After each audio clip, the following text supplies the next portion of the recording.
तो नमस्कार, एक बार फिर से आप लोगों के सामने हाजिर हैं आईपीएल 2023 को लेकर जो बहुत बड़ी ब्रेकिंग न्यूज आई है कि श्रेयस अय्यर अब 4 से 5 महीने नहीं मैदान पर आएंगे। श्रेयस अय्यर 4 से 5 महीने मैदान पर नहीं आएंगे तो सीधी सी बात है कि श्रेयस अय्यर आईपीएल 2023 में नहीं खेलेंगे। तो जाहिर तौर पर केकेआर के लिए बहुत बड़ी परेशानी है, क्योंकि श्रेयस अय्यर अगर नहीं खेलेंगे तो उनका रिप्लेसमेंट लेना पड़ेगा, और लेना भी पड़ेगा 100%, क्योंकि बड़े खिलाड़ी थे, कप्तान थे। तो श्रेयस अय्यर का रिप्लेसमेंट कौन होगा, कौन होंगे वो खिलाड़ी? मैं कुछ खिलाड़ी लेकर आया हूं, कुछ खिलाड़ियों के नाम हैं जो श्रेयस अय्यर के रिप्लेसमेंट के तौर पर केकेआर जिनको शामिल कर सकती है, जिन पर दाव लगाया जा सकता है। हालांकि श्रेयस अय्यर के ना होने से केकेआर में कोई ऐसा वो नहीं है कि बहुत बड़ी, क्योंकि केकेआर की स्ट्रॉन्ग प्लेइंग 11 है, केकेआर के पास बहुत मजबूत स्क्वाड है, उनके पास हर खिलाड़ी का रिप्लेसमेंट के तौर पर बल्लेबाज है। पहले मुकाबले में लिटन दास नहीं खेलेंगे, साकिब नहीं खेलेंगे, फिर साकिब और लिटन दास भी वापस आ जाएंगे। तो जाहिर तौर पर केकेआर के पास ऊपरी क्रम पर खिलाड़ी हैं, लिटन दास उस जगह को भर सकते हैं, शाकिब अल हसन उस जगह को भर सकते हैं।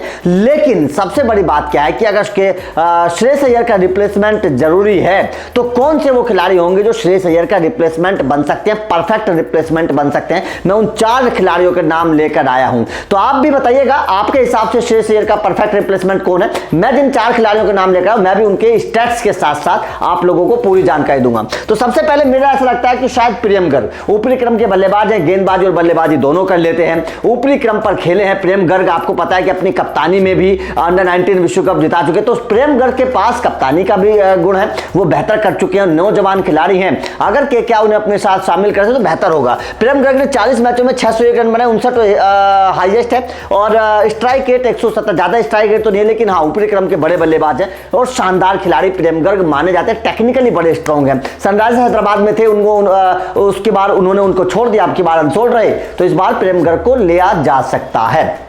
दूसरे खिलाड़ी हैं हिम्मत सिंह। ज्यादा नाम आपने नहीं सुना होगा हिम्मत सिंह का, लेकिन मेरे भाई घरेलू क्रिकेट के बहुत धांसू खिलाड़ी हैं, बहुत धांसू हिटर हैं घरेलू क्रिकेट के, आंकड़े भी कुछ उसी तरीके के हैं। 40 मैचों में 654, हाईएस्ट 53 है, 130 का स्ट्राइक रेट है। तो हिम्मत सिंह भी शानदार खिलाड़ी हैं, हिम्मत सिंह को भी शामिल किया जा सकता है। हिम्मत सिंह कमाल के खिलाड़ी हैं घरेलू क्रिकेट में, इस बार बहुत कमाल का प्रदर्शन उनका रहा, तो हिम्मत सिंह को शामिल किया जा सकता है। उसके बाद में तीसरे खिलाड़ी उनके अपने पुराने शेल्डन जैक्सन 2022 में आपको पता है थे, लेकिन ज्यादा प्रदर्शन शेल्डन जैक्सन नहीं कर पाए थे 2022 में। अब 2023 में क्या शेल्डन जैक्सन को केकेआर दोबारा से लेगी, क्या श्रेयस अय्यर के रिप्लेसमेंट के तौर पर उनको दोबारा से शामिल करेगी? हालांकि 2022 के आंकड़े उनके बहुत शर्मनाक हैं, लेकिन घरेलू क्रिकेट में उन्होंने कमाल किया हुआ है। 77 मैचों में 1690 रन है शेल्डन जैक्सन के नाम भी, 106 हाईएस्ट, मतलब टी20 में शतक लगा चुके हैं। इससे पता चलता है कि लंबी पारी खेल सकते हैं टी20 में।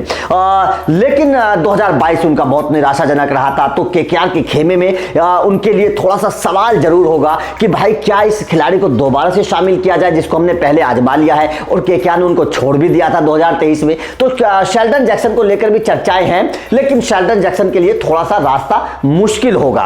वहां पर अगर मैं चौथे खिलाड़ी की बात करूं तो शशांक सिंह, मेरे भाई एक और घरेलू क्रिकेट का धांसू खिलाड़ी, घरेलू क्रिकेट में बड़ा नाम शशांक सिंह का है और बहुत उम्दा खिलाड़ी है ऊपरी क्रम के। 48 मैचों में 536 रन बनाए, 61 का हाईएस्ट है। और सबसे बड़ी बात क्या शशांक सिंह के बारे में मैं आप लोगों को बताऊंगा, वो दूसरा हार्दिक पांड्या माना जाता है। शशांक सिंह दूसरा हार्दिक पांड्या, रविंद्र जडेजा के तौर पर उनको शामिल किया जा सकता है अगर केकेआर चाहे, क्योंकि वैसे भी केकेआर में ऑलराउंडर्स की भरमार है। ऐसे में केकेआर एक और धांसू ऑलराउंडर को शामिल कर सकती है जो गेंदबाजी और बल्लेबाजी दोनों में कमाल कर सकता है। 48 मैचों में 536 रन बनाए, 61 का हाईएस्ट है, 140 का स्ट्राइक रेट है। टी20 की बात बता रहा हूं, 140 का स्ट्राइक रेट, मतलब बल्लेबाजी में तूफान मचाता है ये खिलाड़ी, और 10 विकेट भी हासिल किए हैं। तो इससे पता चलता है कि ये खिलाड़ी जो है शशांक सिंह ना केवल बल्लेबाजी बल्कि गेंदबाजी से भी कमाल कर सकता है, और केकेआर के खेमे में एक और ऑलराउंडर शामिल हो सकता है। वैसे भी केकेआर के खेमे में ऑलराउंडर्स की कोई कमी नहीं है, शार्दुल ठाकुर भारतीय ऑलराउंडर के तौर पर वहां पर शामिल है,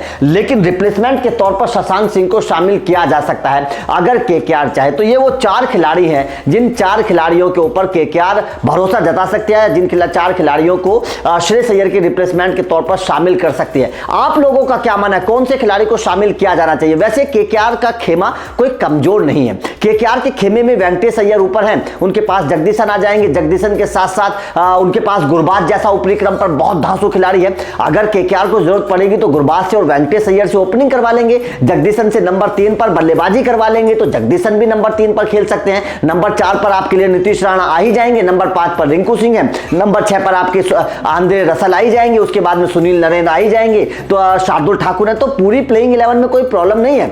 अगर कोई ज्यादा भी प्रॉब्लम होगी तो फिर दूसरे मैच में आपके पास लिटन दास भी आ जाएंगे, शाकिब अल हसन भी आ जाएंगे। तो केकेआर के खेमे में कोई कमजोरी नहीं है, केकेआर का खेमा बहुत मजबूत है। हर खिलाड़ी का परफेक्ट रिप्लेसमेंट केकेआर के खेमे में है।